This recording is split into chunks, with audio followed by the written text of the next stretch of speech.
Mga maling akala tungkol sa introvert. Number 1, anti-social ang introverts? Hindi. Selectively social lang sila. Nauubos kasi ang social battery ng introverts pag sila ay nakikipag-socialize. Kayang-kaya ng introvert makipag-socialize as long as recharge na ang kanilang social battery. Paano bumabalik ang social energy ng introvert pag sila ay mag-isa? Number 2, mahiyain ang introverts? Hindi. Mas prefer lang talaga nila ang smaller gathering. Pag 2 o 3 lang ang kailangang kausapin ng introvert, hindi yan magiging shy. Pag malaking gathering yan like a wedding or a birthday party, usually mag-hesitate yan makipag-socialize sa umpisa kasi na-overwhelm yan sa sobrang dami ng tao, lalo na pag wala siyang kilala at all sa event. Pero later on, pag na-identify niya yung 1 o 2 tao na komportable siyang kausap, lalabas na yung pagiging sociable ng introvert. Number 3, walang leadership skills ang introverts? Hindi. Walang kinalaman ng pagiging introvert or extrovert sa leadership skills. Maaring magkaiba ang approach ng introvert sa extrovert pero kayang-kaya ng introvert maging leader.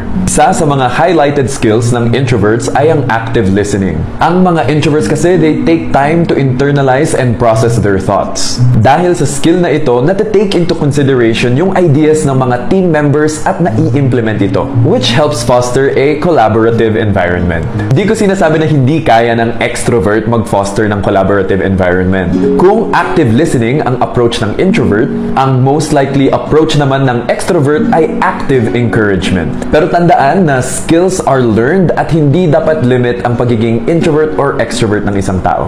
Number 4, laging tahimik ang introvert? Hindi. Nakadepende lang talaga ang pagiging madaldal sa situation. Sobrang expressive ng mga introverts, lalo na sa mga topics na passionate talaga sila. Pinipili lang talaga nila yung moments nila. Gusto nila usually na safe and comfortable sila sa environment nila. And yung pagiging madaldal ng introvert ay pinaka-evident sa mga close relationships. At the end of the day, introvert ka man or extrovert, what matters is you have morals, principles, and strong core values that uplifts you and the people around you.